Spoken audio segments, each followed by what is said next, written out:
আসসালামু আলাইকুম। বাংলাদেশি ব্লগার নার্গিস আনার চ্যানেল থেকে আমি নার্গিস নতুন আরেকটি ভিডিও দেখার জন্য আপনাদের সবাইকে আরও একবার স্বাগত জানাই। আশা করছি সবাই ভালো আছেন। আলহামদুলিল্লাহ সকলের দোয়ায় আমরাও বেশ ভালো রয়েছি। অফিস থেকে ফেরার পথে সিনিয়র আপুর সাথে গাড়িতে বসে গল্প করতে করতে নিজের স্টেশন পার করে চলে গিয়েছি। নামার কোনো নাম নেই, এমন গল্প শুরু করে দিয়েছি। তো পরের স্টেশনে গিয়ে নেমেছি, কিন্তু ওই স্টেশনে নামার পথে না একটা সুন্দর নার্সারি রয়েছে অনেকগুলো একসাথে। তো ওখানে ঢুকেছিলাম আর এই সুন্দর সুন্দর বাগান বিলাসগুলো কিছু দেখছিলাম। পরে বেশ কয়েকটা গাছও দেখলাম যে কিছু গাছ নেওয়া যায় কিনা। তো গাছগুলো দেখলাম আর ছবি তুলে নিয়ে চলে আসলাম, কোনো গাছ আর নেইনি। তো বাসায় আসার পরে গোসল নামাজ শেষ করে একটু বিশ্রাম নিয়েছিলাম। আজকে আর কিছু কাজ করি না। মা যেহেতু বাসায় রয়েছে, মা থাকলে তো আমার চৌধুরানি শুরু হয়ে যায়, মানে আমি খুব সুখে থাকি আসলে। তো বিকেলবেলা দেবর বলছিল অনেক দিন থেকেই কিছু নাস্তা করে দেওয়া হয় না, আমি বানিয়ে দিই না, মা বানিয়ে দেয় আর কি। তো যেহেতু বলেছে সকালেই, তো ভাবলাম আজকে ওকে একটু নাস্তা তৈরি করে দিই। তাই এখানে আমি একটু মালাই রোল পাউরুটি যে এটা ওটা তৈরি করব। তো পাউরুটির মালাই রোল তৈরি করার জন্য আগে আমি প্রথমে পাউরুটিগুলোকে সাইড থেকে ব্রাউন কালারটা কেটে নিয়েছি। আর আমি কিন্তু অফ ক্যামেরাতেই এটার ক্ষীর মানে যে পুরটা ওটা তৈরি করে নিয়েছি, দুধটাও আর কি ঘন করে নিয়েছি। এখন শুধু আমি এই পাউরুটির সাইডগুলো কেটে দিয়ে তারপরে এটাকে একটু রুটির মতো বেলে নিচ্ছি, কেননা সরাসরি এটা আসলে রোল হবে না, রুটির মতো বেলে নিলে পাতলা সুন্দর একটা রোল শেপ দেওয়া যায়। তো এখানে আমি সবগুলো রুটি একে একে বেলে নিচ্ছি। আমার যা আছে তা নিয়ে কিন্তু আমি খুব সুখে আছি আলহামদুলিল্লাহ। আল্লাহর কাছে আমি অনেক অনেক শুকরিয়া জ্ঞাপন করি। তো আমার 2 দিনের কাজকর্ম নিয়ে কিন্তু আমার ভিডিওগুলো শেয়ার করা হয়, যেহেতু আমি অফিস করি, মানে আমার জব লাইফ রয়েছে। তো আমার আবার শিফটিং যেহেতু, তো দেখা যায় যে বাসায় সর্বোচ্চ যদি মর্নিং শিফট থাকে তাহলে 2-3টার পরে বাসায় ঢোকা হয়। তো 3টার পর মানে বিকেল থেকেই আর কি কাজকর্ম শুরু করতে হয়। আবার যদি বিকাল শিফট থাকে দেখা যায় যে তখন 12টার মধ্যেই সংসারের কাজ শেষ করতে হয়। তো এভাবেই আসলে একদিনের কাজ দিয়ে একটা ভিডিও আমার তৈরি করা, এডিটিং করা মানে কমপ্লিট হয় না আর কি। সেজন্য 2 দিনের কাজকর্ম নিয়ে কিন্তু আমি ভিডিওগুলো শেয়ার করি আপনাদের কাছে। যারা আমাদের এই মধ্যবিত্ত লাইফ স্টাইলগুলো পছন্দ করেন, যারা মধ্যবিত্ত ঘরের, তারাই আসলে পছন্দ করবেন আশা করি। আর যারা একটু ভিন্ন লাইফ স্টাইল পছন্দ করেন তাদের তো এই কাজকর্মগুলো বা এই কথাগুলো ভালো লাগবে না। তারপরেও আপনারা যদি এখন পর্যন্ত আমার এই ভিডিওটি কন্টিনিউ করে থাকেন আর ভিডিওটি দেখতে দেখতে কোনো অংশে আপনার ভালো লেগে যায় আর আপনি লাইক দিতে ভুলে গিয়েছেন, প্লিজ ভিডিওটিতে একটি লাইক দিয়ে দিবেন। আশা করব আপনার একটা লাইক ভিডিওটা আরও বেশ কয়েকজনকে দেখার সুযোগ করে দিবে। এই তো আপনাদের সাথে কথা বলছি আর এদিকে কিন্তু আমি পাউরুটির রোল তৈরি করে নিচ্ছি। এখানে যে ভিতরের পুরটা তৈরি করেছি এটা আমি দুধ ঘন করে নিয়ে এখানে একটু বাসমতি চালের পেস্ট তৈরি করে নিয়েছিলাম, ওটাই দুধের মধ্যে দিয়ে ঘন করে হালুয়ার মতো তৈরি করে নিয়েছি। আর এখানে রোলগুলো যেহেতু তৈরি করা হয়েছে, তো দুধ যে মালাইটা তৈরি করেছি ওটা ঘন করে চুলার উপরে রেখেছিলাম একবারে লো তাপে।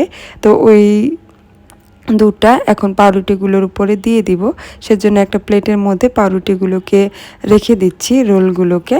তো এরপরে এর উপরে যে মালাইটা রয়েছে সেটা দিয়ে দিব। আমার একটা জিনিস ভালো লাগে কি জানেন, আমার শাশুড়ি মা আমার হাতের এই যে নাস্তাগুলো তৈরি করলে অনেক তৃপ্তি সহকারে খায়, খুব মজা পায়। আর এমন এমন কমেন্টস করে না, মনে হয় যে পরের দিন আরও নতুন একটা কোনো কিছু আমি তৈরি করে দিই। মার এই যে প্রশংসা বলবো না, আসলে খুব ভালো লাগে আমার এই কথাগুলো, মানে আমার হাতের এই জিনিসগুলো ছোট ছোট তৈরি করে জিনিসগুলো যে সে পছন্দ করে, এটার জন্য আসলে আমার খুবই ভালো লাগে। এখানে নিজের প্রশংসাই নিজে করছি না, আসলে আমার শাশুড়ি মা অনেক ভালো মানুষ, সেজন্যই আসলে বলছি। আমি রোলগুলোর ভিতরে যে পুর দিয়েছি সেই পুরের মধ্যেও 1 চামচের মতো কাস্টার্ড পাউডার ব্যবহার করেছি, আবার মালাইয়ের মধ্যেও 1 চামচের মতো কাস্টার্ড পাউডার ব্যবহার করেছি। কাস্টার্ড পাউডার দিলে এটা টেস্টটা অনেক বেশি মনে হয় ভালো লাগে। আমি 2 রকম কাস্টার্ড পাউডার ছাড়াও অনেকবার তৈরি করেছি আর কাস্টার্ড পাউডার দিয়ে তৈরি করেছি, তবে সবাই কাস্টার্ড পাউডার দিয়ে তৈরি করার মালাই রোলটাই বেশি পছন্দ করেছে। তো এটার জন্য কালারটা একটু হলুদ হয়, দেখতেও ভালো লাগে। তো এখানে এখন আমি রোলগুলোকে একটু গার্নিশ করে নিব। তো এটাকে সুন্দর করে সাজিয়ে নেওয়ার জন্য পাশে চেরি ফল ছিল না, এখানে খেজুর কুচি করে কেটে নিয়েছি আর কিছু কাঠবাদাম, পেস্তা বাদাম আর কাজু বাদাম দিয়ে এটাকে সুন্দর করে একটু সাজিয়ে নিলাম। এই তো আপনারা চাইলেই সন্ধ্যার সময় বা বিকেলের নাস্তায় বা সকালের নাস্তায় ছোট ছোট সোনামণি সহ বড়রা সহ সকলেই সুন্দর এই ঝটপট নাস্তাটা তৈরি করে খেতে পারেন। এটা তারপরের দিন আবার দুপুরবেলা থেকে মর্নিং শিফট ছিল, তাই দুপুরবেলা থেকে আবার এসে একটু কাজ করেছি। তো এখানে যে সকালবেলা আপনার ভাইয়া অফিসে যাওয়ার আগে আরাফাতকে বলেছিল যে ওর শার্টগুলো যেন একটু আয়রন করে রেখে দেয়।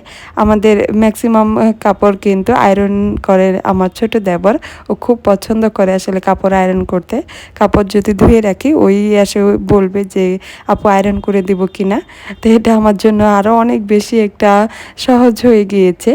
তো অনেক হেল্প হয়, ও যখন এই কাজটা করে আমাকে আর কি করতে হয় না। তো ও আয়রন করে বেডের উপরে রেখে দিয়েছিল, ড্রয়ারের মধ্যে রাখতে পারেনি কারণ গুছিয়ে রাখতে হবে। তো আমি এসে শুধু এটা গুছিয়ে এখন রেখে দিচ্ছি।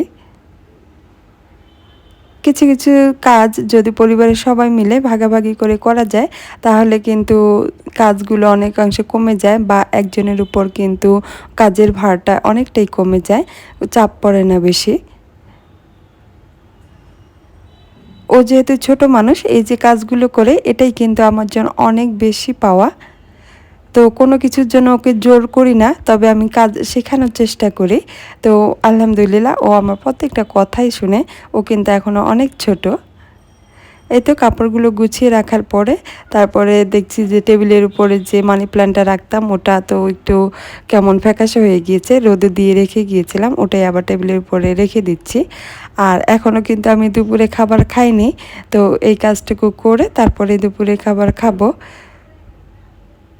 তো এদিকে আবার কি করেছিলাম, অফিস থেকে ফেরার পথেই দেখছিলাম যে গোলাপ জামগুলো ওগুলো নিয়ে বসে আছে এক মামা, এই একটু একটা ঝুড়ির মধ্যে, খুব বেশি ছিল না। আর এই ফলগুলো যদি মিষ্টি হয় তাহলে খেতে কিন্তু খুব ভালো লাগে, আর যদি মিষ্টি না থাকে পানসে হয় তাহলে মুখে দিতেই মন চায় না। তো সেজন্যই মাত্র অল্প নিয়েছিলাম 250 গ্রাম, যে মামা কিন্তু বলছিল যে খুব বেশি মিষ্টি হবে, নিয়ে নেন বেশি করে। তো আমি আসলে ভয়ে নিইনি, কিন্তু বাসায় আনার পরে মনে হলো, মুখে দেওয়ার পরে মনে হলো যে আসলে ভুল করেছি, আর একটু বেশি নিলে খুব ভালো হতো। তো এখন এই যে গোলাপজামগুলোকে আমি ধুয়ে তারপরে খেয়ে নিব। তো মাও যখন খাচ্ছিল তখন বলছিল যে আর একটু বেশি নিতে হতো আসলে, কারণ সবার কাছেই খুব ভালো লেগেছে। মা, দাদি আর আমি এখন খেয়ে নিলাম, আর 2টা করে যেহেতু অল্প পরিমাণে তাই ওদের 2 ভাইয়ের জন্য আবার 2টা করে রেখে দিলাম।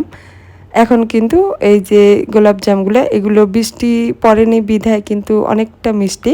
যদি বৃষ্টির পানি পড়ে এদের গায়ে, এদের মনে হয় মিষ্ট ভাবটা চলে যায়। তো প্রচণ্ড যেহেতু রোদ, তাই খেয়ে কিন্তু অনেক মজা পেলাম। এই তো এখন চলে এসেছি আমি দুপুরে খাবার খেতে।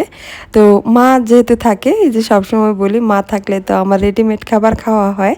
তো এইখানে মা ছোট মাছ রান্না করেছে আলু বেগুন দিয়ে, আর এইখানে এই যে আমার জন্য কয়েক পদের ভর্তা বানিয়েছে, তিসি ভর্তা, কালো জিরা ভর্তা, তারপর মা আমার মতো করে একটা আমার স্পেশাল রেসিপি রয়েছে ধনিয়া পাতা, সরিষা পাতা দিয়ে, সরিষা বাটা দিয়ে ভর্তা আর রসুন ভর্তা। তো সব রকম ভর্তা দিয়ে খাবার খেতে তো সেই রকম স্বাদ, যেটা বলার ভাষা থাকে না।